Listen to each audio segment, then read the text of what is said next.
Fenêtre sur l'emploi, on parle du handicap et du rapport des personnes handicapées au travail. Leur accès à l'emploi, c'est un sujet éminemment fondamental, avec la difficulté pour certaines d'entre elles d'accéder à l'emploi. Et on accueille un acteur engagé sur cette question, Bernard Streit. Merci d'avoir répondu à notre invitation. Merci. Président d'Action Philippe Streit.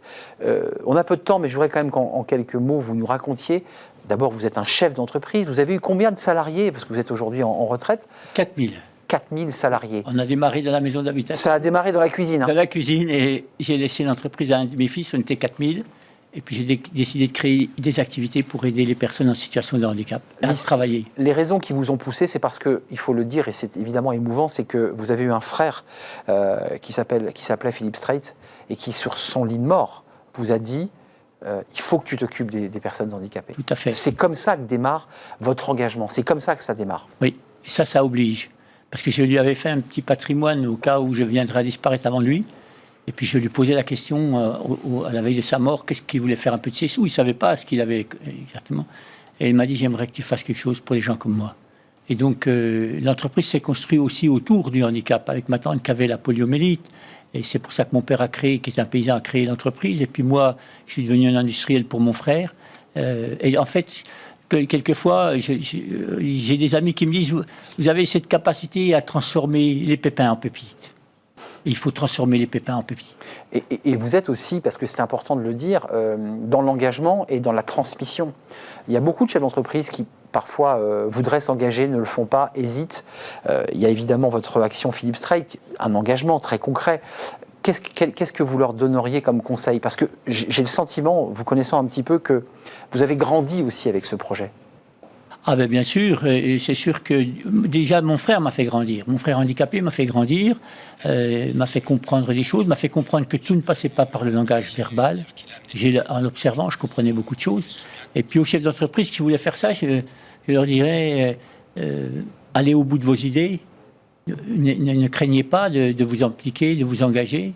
Et c'est tellement plus beau d'être au service des autres que de voyager à visiter le monde, les plages, les montagnes, les musées. C'est tellement mieux d'aller à la rencontre de gens qui sont tous extraordinaires. J'aimerais faire un peu de publicité pour Action Philippe Streit. Concrètement, ceux qui veulent s'engager, vous êtes venu avec une plaquette d'ailleurs. Oui. Concrètement, qu'est-ce qu'ils peuvent faire? Comment ils peuvent vous accompagner? Comment ça marche? Alors, Action Philippe Streit est une association de loi 1901 qui a pour objectif de concilier ruralité, handicap, travail, rééducation, santé et culture en milieu rural, à la fois pour aider les personnes, créer des emplois et attirer des entreprises adaptées qui vont créer des emplois, et en même temps, toutes ces prestations de services qu'elle met à disposition des personnes en situation de handicap, les ouvrir sur le monde rural. Et donc aujourd'hui, on a déjà des kinés qui sont présents, qui soignent nos collaborateurs, mais aussi qui soignent les autres personnes des villages avoisinants. Ouais, c'est un sujet important que vous soulevez, c'est-à-dire quand on est en situation de handicap, même quand les emplois sont adaptés, on a la bobologie, on a des douleurs, on a des difficultés, et il faut des médecins, enfin des équipes soignantes à portée de main. À portée de main. Et c'est d'ailleurs pour ça que beaucoup de personnes sont surpris qu'on ait pu recruter 80 personnes en situation de handicap en milieu rural, parce que l'écosystème qu'on a mis en place autour, qui leur permet d'être logés, d'être transportés, de pouvoir, à un moment donné, se sentir mal, demander une pause pour aller voir le kiné ou l'hypnothérapeute ou voir le sportif, le prof de sport. Il n'y a pas que l'entreprise qui compte, c'est l'écosystème. C'est l'écosystème qui fait qu'à un moment donné, on est capable, et on a créé un peu plus de 80 emplois. Je pense que d'ici 2023, on en aura créé 150, et l'objectif est de créer 230 emplois. 230, ça c'est l'objectif. Hein. La difficulté, c'est d'adapter le poste, hein, c'est de faire en sorte que la personne puisse trouver sa place, évidemment, oui, et puis qu'elle soit en conditions de travail optimales, parce que c'est pas si simple. Il y a des conditions physiques qui doivent être adaptées, bien sûr, mais il y a aussi les conditions morales qui doivent être là. Il faut veiller, si vous êtes chef d'entreprise, à ce qu'il y ait beaucoup de bienveillance, que ce soit un cocon, une terre fertile pour se reconstruire. Il ne faut pas qu'il y ait d'agressivité de la part des uns et des autres. Il faut faire preuve aussi de patience, parce qu'on ne se reconstruit pas en l'espace de quelques jours. Il faut faire preuve aussi d'exigence, parce que pour que ces gens se reconstruisent par le travail, il faut avoir aussi l'exigence, parce que pour moi et pour mes collègues, l'exigence, c'est la forme la plus aboutie de la bienveillance. Ça c'est intéressant ce que vous dites, parce que dans un monde aujourd'hui où on déteste les frustrations, vous dites qu'il faut quand même malgré tout avoir des exigences.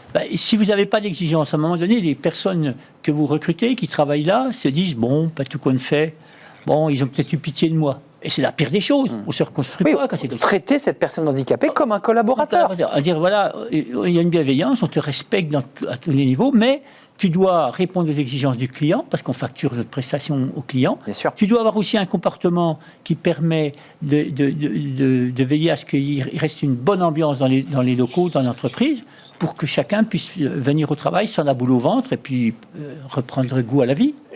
Donnez-moi cette petite plaquette, je voudrais la montrer à nos téléspectateurs parce que j'aimerais qu'on valorise votre action, parce que c'est une action, c'est l'action d'une vie. Hein. Oui. Je précise, Action Philippe Strait, faire de chaque personne en situation de handicap un contribuable.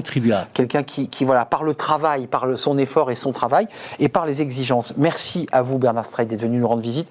Et puis ceux qui se demandaient pourquoi il y avait un petit pot de miel, bah, c'est Action Philippe Strait, parce que vous êtes un homme qui vivait à la campagne, oui. Haute-Saône. C'est près de la frontière, le Doubs. Et il y a du miel.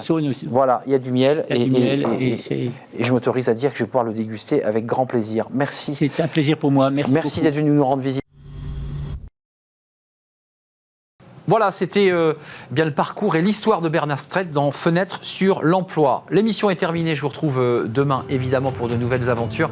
C'est un vrai plaisir de partager ce moment avec vous. Merci à toute l'équipe, merci à Kylian pour la réalisation, merci à Alexis pour le son, merci à Nicolas Juchat qui me parlait dans l'oreille et merci à Léa pour l'accueil invité. Merci à vous pour votre fidélité, puis je vous dis à demain. Bye bye.